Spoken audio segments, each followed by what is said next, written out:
छुपे हो श्याम, तुम्हें ढूंढूं गली गली। तुम कहाँ छुपे हो श्याम, तुम्हें ढूंढूं गली गली। मेरे थक गए दोनों पाँव,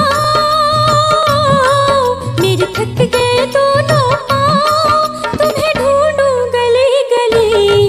तुम कहाँ छुपे हो श्याम, तुम्हें ढूंढूं गली गली। हो तुम कहाँ छुपे हो श्याम, तुम्हें ढूंढूं गली गली।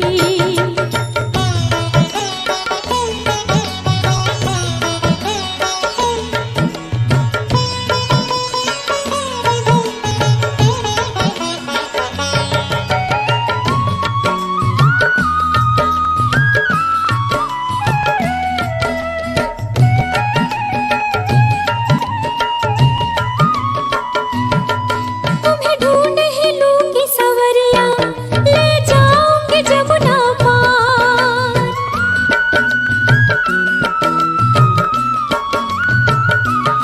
हो तुम्हें ढूंढ ही लूंगी सवरिया, ले जाऊंगी जमुना पार।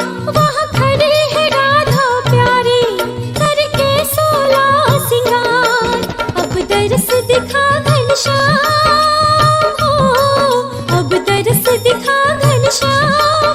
मैं थक गई खड़ी खड़ी, तुम कहाँ छुपे हो श्याम, तुम्हें ढूंढूं गली गली।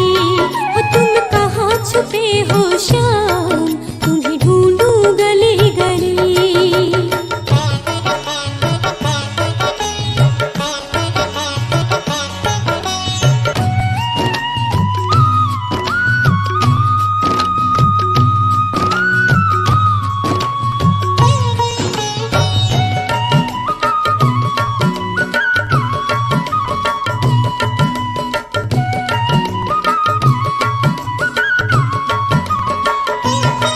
देखो घिरी है रात घनेरी, और छुपने लगे हैं तारे।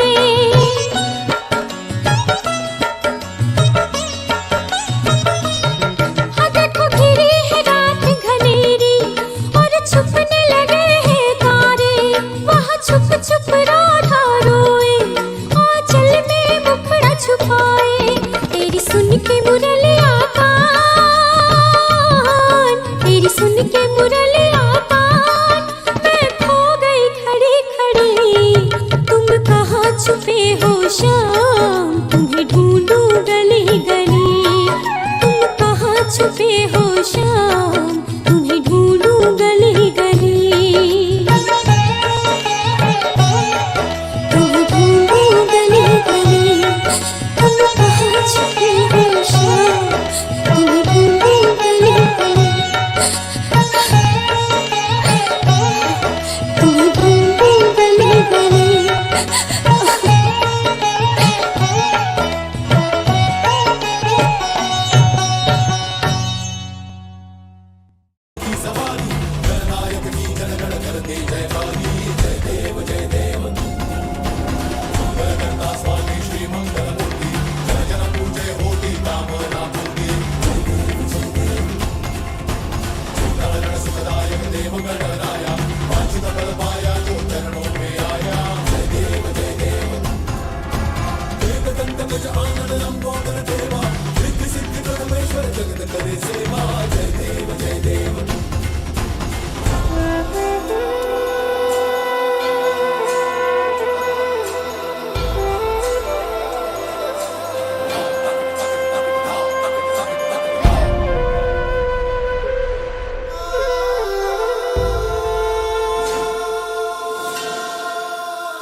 વક્રતુંડ મહાકાય સૂર્યકોટિ સમપ્રભા નિર્વિઘ્નમ કુરુ મે દેવા સર્વકાર્યેષુ સર્વદા.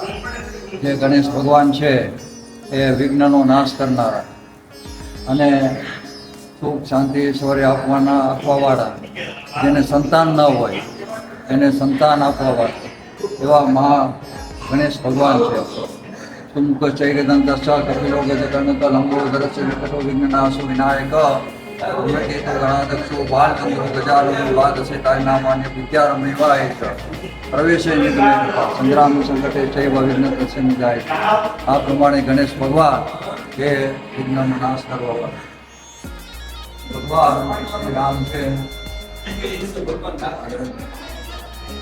રામ ભગવાન અયોધ્યામાં કે જે ભગવાન શ્રી રામ લાખો વર્ષો થઈ ગયા ત્રેતા યુગમાં, અને એ ભગવાન રામચંદ્ર ભગવાને સારા વિશ્વમાં ચોક બ્રહ્માંડ નવગ્રહ 7 પાતાળ ના ભગવાન શ્રી રામ એ જન્મ લીધો કે જે વિષ્ણુ ભગવાનના અંશ અવતાર કહેવાય. આગળ આપણે જઈએ, આમાં આખું રામાયણ છે. જે મેન પાત્રો છે એ રામાયણના છે મેન પાત્રો. આગળ મહાદેવ શંકર ભગવાન મહાદેવ શિવ છે. હમણાં શ્રાવણ મહિનો શરૂ થાય છે તો ત્રિધર્મ ત્રિગુણાકારમ ત્રિજન્મ પાપ સંહારમ વિલોમ શિવાર્પણ. બિલીપત્ર છે એ 7 જન્મના પાપનો નાશ કરવા વાળો, 7 જન્મના પાપનો નાશ કરવા વાળો આ બિલીપત્ર. શ્રાવણ માસમાં આખો મહિનો મહાદેવ શિવજીની ઉપાસના થશે, પૂજાભિષેક થશે, અને એક બિલીપત્ર અર્પણ કરવાથી મહાદેવ શિવ પાપોનો નાશ કરે છે. આપમાં અહીં શિવ પુરાણ છે. આનંદીશ્વર છે એ મહાદેવ શિવજીના ગણ છે. આ શિવગણ કહેવાય. શિવગણ જે મહાદેવ શિવજીના ગણ છે. દાદા રામ ભગવાનના ભક્ત છે કે જે લંકામાં રાવણ આદિ રાક્ષસોનો વિનાશ કરી અને ભગવાન રામને અયોધ્યામાં પોતે આવ્યા અને આપણે જે દિવાળી કરી હતી એ અને માતાજીના નોરતામાં પણ મા જગદંબા અનેક રૂપો લે છે અને બધાને શક્તિ આપે છે. દરેક કાર્યની અંદર આપણને શક્તિ આપે એવા મા જગદંબા છે. અને એના નવરાત્રિના 9 દિવસો હોય છે. એમાં મહાકલી, મહાલક્ષ્મી, મહા સરસ્વતી, મા જગદંબા, અહીંયા દેવી પુરાણ માતાજીનું છે. માતા અનેક રૂપે જન્મ લીધો. એ જ પ્રમાણે આ બધા નાના હનુમાન દાદા છે. શીતળા માતા, જે નાના છોકરાઓ હોય છે એનો જન્મ થાય એના શરીરમાં રોગો ઝીણા ચીઠા નીકળે છે. એની દવા એક જ છે કે જે માતાજી અહીં ઘણા બધા ડૉક્ટરો આવી ગયા છે, સર્જનો પણ આવે છે કે પોતાના દીકરાને જલ્દી સાજો થઈ જાય. કારણ કે નાનું બાળક કોઈને કહી ન શકે કે મને અહીંયા દુખે છે કે અહીંયા દુખે છે. તો માતાજી આગળ એ પ્રાર્થના કરે તો માતાજી રોગનો નાશ કરે.